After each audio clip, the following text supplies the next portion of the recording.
I never imagined that a simple sticker on my windshield could ruin someone's life. But that's exactly what happened when our neighborhood Karen decided to play HOA enforcer. One morning, I stepped outside and saw a bright red violation notice slapped across my car's windshield, claiming I had parked 2 inches over the line and owed $250.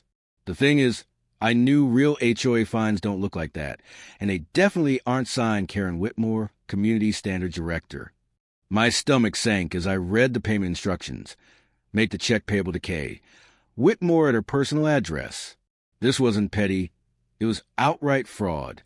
I'd only lived in Oak Ridge Estates for 6 months, but I'd already heard whispers about Karen, the woman who patrolled the streets like a wannabe cop, measuring grass with a ruler and photographing everyone's trash cans before pickup day. What shocked me most wasn't even the fake fine itself. When I peeled the sticker off my window, I noticed an older, faded one underneath on my neighbor's car. Someone who'd been out of town for weeks. That's when it hit me. This wasn't her first time. My hand shook as I documented everything. The fake notice, the forged HOA logo she printed at home, even her misspelling of violation. Who does this? I stood in my driveway, heart hammering, staring at her house 3 doors down. Her curtains twitched like she'd been watching me all along. That's when it dawned on me. She'd been doing this for months, maybe years, collecting fines from anyone she felt had broken her personal rules. How many neighbors had quietly paid her to avoid trouble? I should have just laughed and tossed the sticker, but something snapped. Maybe it was because I just moved here after a messy divorce and wanted a fresh start. Maybe it was because my single mom neighbor across the street had confided she'd paid Karen $100 for holiday decorations being up too long. Whatever it was, I wasn't letting this go. I went inside, grabbed my phone, and started digging through the welcome packet the real HOA had given me. There was the actual board member contact info, including the president's cell. My thumb hovered over the call button as I glanced out the window.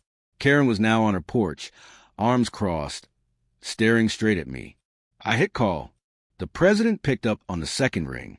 When I explained what I found, he went dead silent for 10 seconds before saying words that made my blood run cold. You're not the first call, but you're the first with proof. He asked me to send the photos immediately, which I did, all while keeping an eye on Karen, who hadn't moved. The president called back. Stay inside and lock your doors. We are handling this. What exactly had Karen done to warrant such a response? I didn't know yet, but that fake fine on my car was about to uncover something far darker than anyone in our quiet neighborhood could imagine.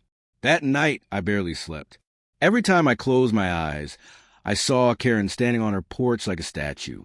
Around 2 a.m., a car door slammed outside. I peeked through the blinds. A white van sat there, lights off. My phone buzzed. It was the HOA president texting. Do not go outside. Board emergency meeting at 8 a.m. Bring everything you have. By sunrise, our street looked like a crime scene. 3 unmarked cars lined the curb in front of Karen's house, and 2 uniformed officers spoke with plainclothes men from a night before. Neighbors whispered in clusters. Mrs. Alvarez, the sweet elderly lady next to Karen, shuffled over in her robe, eyes wide. She threatened me last night, she whispered. Came banging on my door at midnight. Said if I spoke up about fines, she'd have my grandson's car towed every day. My anger boiled. This woman had terrorized a 78-year-old widow. The emergency meeting took place in the community clubhouse, packed with more residents than I'd ever seen. The board president, face grim, held a thick folder. He thanked me for providing evidence and dropped the first bombshell.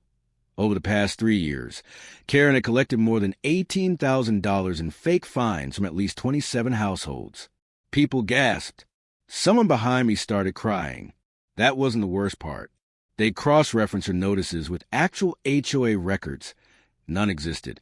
She had forged everything. Letterhead, signatures, even a fake email address that looked official. Then came the gut punch.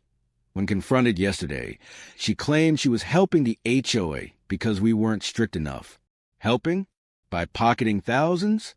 Suddenly, Karen burst into the clubhouse like a hurricane. Hair wild, makeup smeared, wearing the same clothes as yesterday. She marched to the front, screaming that we were liars, that the board was corrupt, and that she'd been the only one protecting property values.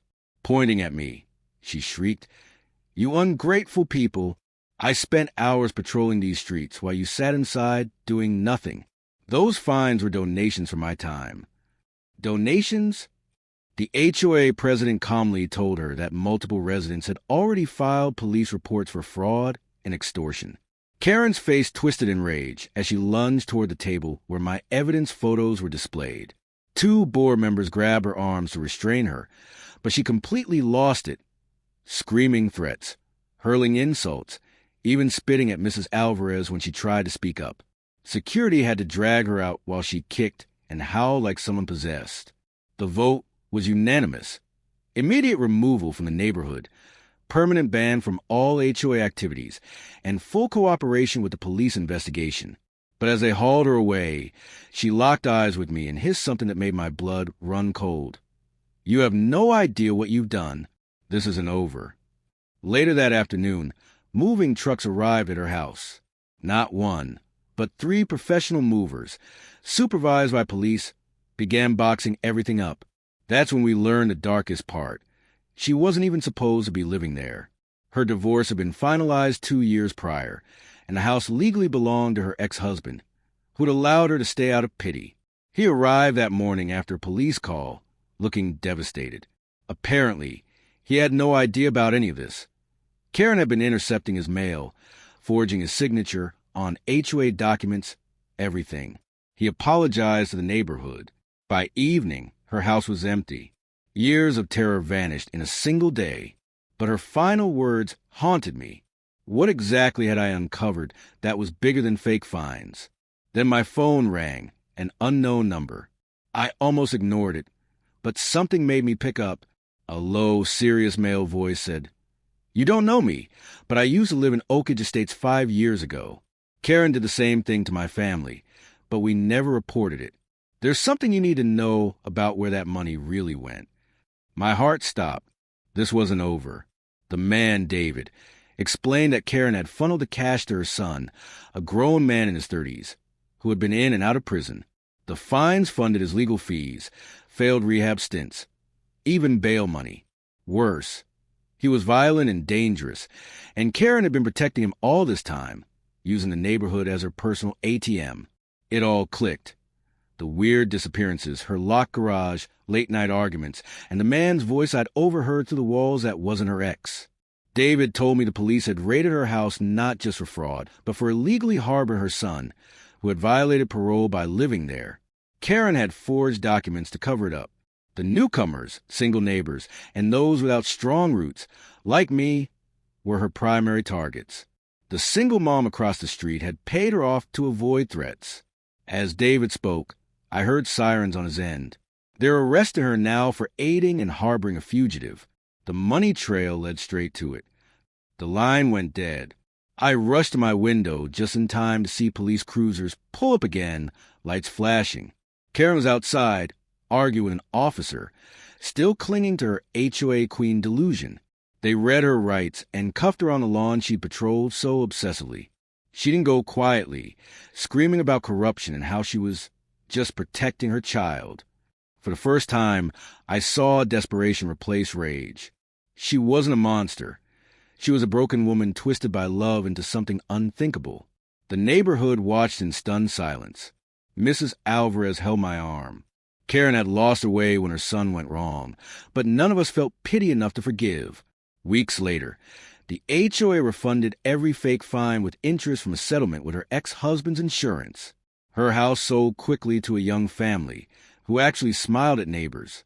We even relaxed some rules. No more grass patrols ever.